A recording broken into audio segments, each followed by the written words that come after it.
मैंने ये कभी नहीं कहा कि बाबर आजम जो है दोबारा अभी फिर से उनको कप्तान बनाओ। मैं बाबर आजम को इसीलिए नहीं बोल रहा था कि दोबारा वो कप्तान बने, ताकि मैं दोबारा उनको उस सिचुएशन से गुजरते हुए नहीं देख सकता। एज ए बाबर आजम के फैन के तौर पे मैं नहीं देख सकता। पाकिस्तान में यह डिबेट अभी जोरों पे है कि वहां का अगला कैप्टन कौन होगा, और ये जद्दोजहद चल रही है पाकिस्तान में। पाकिस्तान क्रिकेट बोर्ड और वहां के प्लेयर्स के बीच में, एक्स क्रिकेटर भी इसमें अपना ओपिनियन दे रहे हैं कि नेक्स्ट कैप्टन कौन होगा। मैंने अपनी राय कभी छिपाई नहीं। मैं हमेशा से चाहता था कि बाबर आजम इस समय पाकिस्तान के बेस्ट चॉइस हो सकते हैं कैप्टन के लिए, क्योंकि उनके पास जो कैपेबिलिटी है और उनके पास जो टीम का सपोर्ट है वो बाकी किसी और प्लेयर को मिलेगा, ऐसा मुझे नहीं लगता। जैसे ही बाबर आजम कप्तान अब बन गए, लगभग में बन गए हैं, बस अनाउंसमेंट बाकी है, तो कराची जो मीडिया है वो बाबर को फिर से टारगेट करना शुरू करेंगे। मतलब अब तक सोए हुए थे, अब फिर से जग जाएंगे। और आप लगातार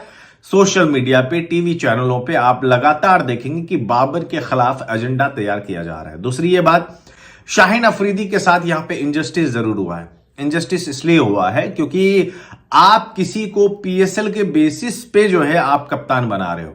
अभी जब शाहीन अफरीदी को कप्तान बनाया गया था तब उनके पीछे कहा जा रहा था कि 2 पीएसएल ट्रॉफी है। जब ये पीएसएल इनका खत्म हुआ है और लाहौर कलंदर्स का बुरा परफॉर्मेंस रहा है, तो हर कोई शाहीन अफरीदी के खिलाफ हो गया कि भाई वो अच्छा कप्तान नहीं है। अभी भी टीम बाबर आजम पे बहुत डिपेंड है, और पिछले कुछ साल में पाकिस्तान को मैं देखता हूँ कि कुछ खुशियों के लम्हे मिले हैं तो क्रिकेट से मिले हैं, और वो किसने दिए हैं? मोस्टली बाबर आजम ने दिए। जहाँ तक कप्तान बनने की बात है पाकिस्तान टीम की, तो ये पीसीबी के हाथ में है कि बाबर आजम कप्तान बनाता है या नहीं बनाता। मैं बस इतनी सी बात जानता हूँ कि अगर बाबर आजम कप्तान बन गए तो ये पाकिस्तान टीम के लिए बहुत अच्छा होगा, और अगर बाबर आजम कप्तान नहीं बने तो ये बाबर आजम के लिए बहुत अच्छा होगा।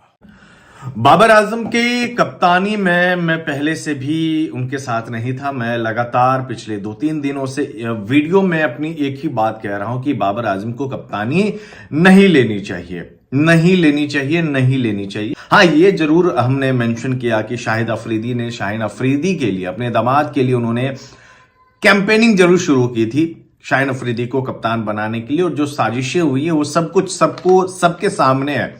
लेकिन मैंने ये कभी नहीं कहा कि बाबर आजम जो है दोबारा अभी फिर से उनको कप्तान बनाओ। मैं बाबर आजम को इसीलिए नहीं बोल रहा था कि दोबारा वो कप्तान बने, ताकि मैं दोबारा उनको उस सिचुएशन से गुजरते हुए नहीं देख सकता। एज ए बाबर आजम के फैन के तौर पे मैं नहीं देख सकता। पाकिस्तान में यह डिबेट अभी जोरों पे है कि वहां का अगला कैप्टन कौन होगा। जाहिर है T20 वर्ल्ड कप आ रहा है जून में, उससे पहले पाकिस्तान को न्यूजीलैंड के खिलाफ अपने घर में, और उसके बाद इंग्लैंड के खिलाफ इंग्लैंड जाकर के भी सीरीज खेलनी है। सारी T20 सीरीज है, और ये जद्दोजहद चल रही है पाकिस्तान में। पाकिस्तान क्रिकेट बोर्ड और वहाँ के प्लेयर्स के बीच में, एक्स क्रिकेटर भी इसमें अपना ओपिनियन दे रहे हैं कि नेक्स्ट कैप्टन कौन होगा। मैंने अपनी राय कभी छिपाई नहीं। मैं हमेशा से चाहता था कि बाबर आजम इस समय पाकिस्तान के बेस्ट चॉइस हो सकते हैं कैप्टन के लिए, क्योंकि उनके पास जो कैपेबिलिटी है और उनके पास जो टीम का सपोर्ट है वो बाकी किसी और प्लेयर को मिलेगा, ऐसा मुझे नहीं लगता। जैसे ही बाबर आजम कप्तान अब बन गए, लगभग में बन गए हैं, बस अनाउंसमेंट बाकी है, तो कराची जो मीडिया है वो बाबर को फिर से टारगेट करना शुरू करेंगे। मतलब अब तक सोए हुए थे, अब फिर से जग जाएंगे। और आप लगातार सोशल मीडिया पे, टीवी चैनलों पे आप लगातार देखेंगे कि बाबर के खिलाफ एजेंडा तैयार किया जा रहा है। दूसरी ये बात, शाहीन अफरीदी के साथ यहां पे इनजस्टिस जरूर हुआ है। इनजस्टिस इसलिए हुआ है क्योंकि आप किसी को पीएसएल के बेसिस पे जो है आप कप्तान बना रहे हो, किसी को भी आप पीएसएल के बेसिस पे। अभी जब शाहीन अफरीदी को कप्तान बनाया गया था तब उनके पीछे कहा जा रहा था कि 2 पीएसएल ट्रॉफी है, और जब ये पीएसएल इनका खत्म हुआ है और लाहौर कलंदर्स का बुरा परफॉर्मेंस रहा है, तो हर कोई शाहीन अफरीदी के खिलाफ हो गया कि भाई वो अच्छा कप्तान नहीं है। ये कैसा हो सकता है कि अगर पीएसएल ही आपका कप्तान अच्छा है या नहीं है ये जज करने के मायने हैं, तो आप शादाब खान को कप्तान बना दिए होते, क्योंकि वो इस बार पीएसएल जीत गया है। आप शाहीन अफरीदी के खिलाफ इसलिए हो गए क्योंकि इस बार जो है लाहौर कलंदर्स की टीम जो है सक्सेस नहीं मिली, उन्हें वो ट्रॉफी नहीं जीता पाए। तो ये पूरा सिस्टम जो है ना पीसीबी का, वही करप्ट है। मतलब कोई चेयरमैन आता है, बाबर से बदला लेने के लिए वो शाहीन अफरीदी को कप्तान बना देता है, फिर वो चेयरमैन हट जाता है, फिर मोहसिन नकवी बाबर आजम को दोबारा कप्तान के तौर पे जो है वो नियुक्त करते हैं, मतलब अपॉइंट करते हैं। और एक बात और है, मोहम्मद आमिर और इमाद वसीम, अगर बाबर आजम कप्तान होता पहले से ही तो मोहम्मद आमिर, इमाद वसीम कभी भी जो है वो रिटायरमेंट वापसी नहीं करता। वो सिर्फ और सिर्फ शाहीन अफरीदी के कहने पे ही उन्होंने रिटायरमेंट से वापसी ली है। अब क्या है कि उनके साथ एक तरीके से धोखा भी हो गया, क्योंकि वो ये सोच रहे थे कि मुझे शाहीन अफरीदी के अंडर खेलना है, अब वो खेलेंगे बाबर आजम के अंडर। तो ये कहीं ना कहीं एक कंफ्यूजन पैदा कर दिया inside the dressing room, inside the team meetings and inside the Pakistan cricket team. अभी भी टीम बाबर आजम पे बहुत डिपेंड है, और पिछले कुछ साल में पाकिस्तान को मैं देखता हूँ कि कुछ खुशियों के लम्हे मिले हैं तो क्रिकेट से मिले हैं, और वो किसने दिए हैं? मोस्टली बाबर आजम ने दिए। तो एक बंदा जो 250 मिलियन यानी कि 25 करोड़ लोगों की उम्मीद का सेंटर पॉइंट है, तो उसमें तो कुछ तो खास बात होगी। और जब मैं उसका खेल देखता हूँ तो मुझे लगता है कि इसमें कुछ नहीं, बहुत कुछ खास है। जहाँ तक कप्तान बनने की बात है पाकिस्तान टीम की, तो ये पीसीबी के हाथ में है कि बाबर आजम कप्तान बनाता है या नहीं बनाता। मैं बस इतनी सी बात जानता हूँ कि अगर बाबर आजम कप्तान बन गए तो ये पाकिस्तान टीम के लिए बहुत अच्छा होगा, और अगर बाबर आजम कप्तान नहीं बने तो ये बाबर आजम के लिए बहुत अच्छा होगा। शाहीन अफरीदी को भी एक धक्का जरूर लगा हुआ होगा कि भाई हमने सब कुछ तैयार किया, हमने इमाद वसीम को लाया, हमने मोहम्मद आमिर को लाया। मैं ये सोच रहा था कि मैं इन दोनों के साथ मिलकर एक टीम को यूनाइट करके मैं पाकिस्तान को T20 विश्व कप जिताऊंगा, लेकिन अब वो हो ही नहीं रहा है। मतलब कि काम मेरा, अब नाम किसी और का होने वाला है, यानी कि बाबर आजम का होने वाला है। मैं बाबर के अगेंस्ट नहीं जा रहा हूं, बट उनके दिमाग में क्या चल रहा है ये मैं आपको बता रहा हूं। चल रहा होगा, इनफैक्ट चल रहा होगा।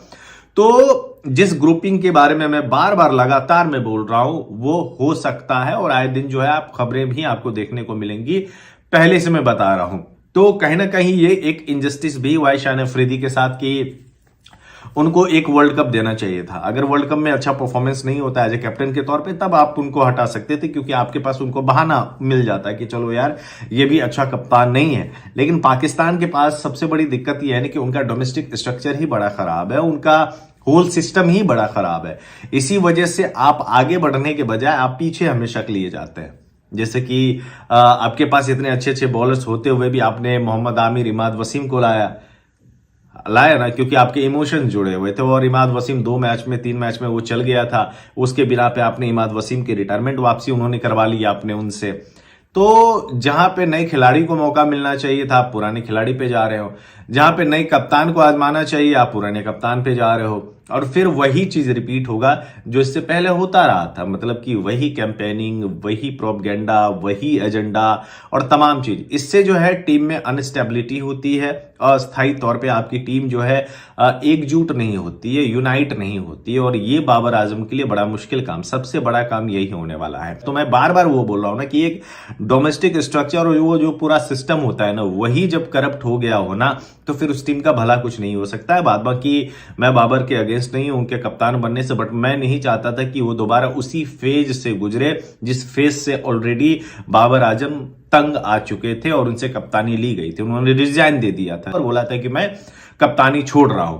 अब दिलचस्प बात यह है कि बाबर आजम सिर्फ T20 के लिए कप्तान बने हैं या तीनों फॉर्मेट के लिए कप्तानी करेंगे, ये देखने वाली बात होगी। पाकिस्तान में आजकल क्रिकेट को लेकर सबसे बड़ा मसला कप्तान कौन होगा चल रहा है, और हर तरफ यही चर्चा है। शाहीन शाह अफरीदी को वर्ल्ड कप ODI 2023 के हारने के बाद पाकिस्तान टीम का T20 का कप्तान बना दिया गया था, और PSL में 2 दफा PSL ट्रॉफी अपनी कप्तानी के अंदर जिताने की वजह से शाहीन शाह अफरीदी को ये कप्तानी मिली थी। उस वक्त बाबर आजम के साथ बहुत ज्यादा ज्यादती की गई थी और एक प्लान के तहत कप्तानी से हटा दिया गया था। और अब इस PSL की कारकर्दगी को देखते हुए, जिसमें सबसे खराब कारकर्दगी लाहौर कलंदर की टीम ने दिखाई, जो कि शाहीन शाह अफरीदी की कप्तानी में PSL का टाइटल अपने नाम करने आई थी, सिर्फ 10 में से 1 मैच ही लाहौर कलंदर अपने नाम कर सके। और अब इसी PSL की बेस पर शाहीन शाह अफरीदी को कप्तानी से हटाने और बाबर आजम को दोबारा कप्तान T20 वर्ल्ड कप के लिए बनाने का सोचा जा रहा है। बल्कि खबरें ये आ रही हैं कि फैसला कर लिया गया है, बस अनाउंस करना बाकी है। हाँ, अगर आखिरी लम्हेबाजी पलट ही जाए और शाहीन ही कप्तान बरकरार रहे, वो एक अलग बात है, लेकिन जिसके इम्कान बहुत ही ज्यादा कम है। अब महज एक सीरीज में जो न्यूजीलैंड के अगेंस्ट खेली थी, जिसमें शाहीन ही कप्तानी कर रहे थे और वो भी पाकिस्तान के लिए काफी खराब रही, इसके बलबूते पर शाहीन को कप्तानी से हटाना ज्यादती होगी। उनको वर्ल्ड कप तक का मौका देना चाहिए था। और मैं तो ये कहूंगी कि शाहीन और बाबर हमारे 2 बड़े और मैच जितवाने वाले खिलाड़ी हैं, और पास में भी इन दोनों ने अपनी शानदार कारकर्दगी से पाकिस्तान को कई मैच जितवाए हैं। इन दोनों को ही कप्तान नहीं होना चाहिए। इन दोनों को इस कप्तानी के बोझ और कप्तानी के दलदल से दूर रखना चाहिए और मोहम्मद रिजवान को टीम का कप्तान बनाना चाहिए। वो डिजर्व भी करते हैं और पीएसएल में कई सालों से इस बात को प्रूव भी कर चुके हैं कि वो एक अच्छा खिलाड़ी होने के साथ साथ एक अच्छे कप्तान भी हैं और वो टीम के लिए अच्छा कर भी सकते हैं। खैर, अब बहुत जल्द राज भी खुल जाएगा कि पाकिस्तान टीम का कप्तान कौन होगा। आप लोग किसको पाकिस्तान टीम का कप्तान देखना चाहते हैं? बाबर, शाहीन या रिजवान? अपनी राय कमेंट सेक्शन में जरूर बताइएगा। अगर आप लोग को मेरी आज की वीडियो पसंद आई तो मेरे चैनल को लाइक करें, शेयर करें और सब्सक्राइब करें और आने वाली मजीद वीडियोस के लिए मेरे बेल आइकन को प्रेस करना हरगिज़ मत भूलें।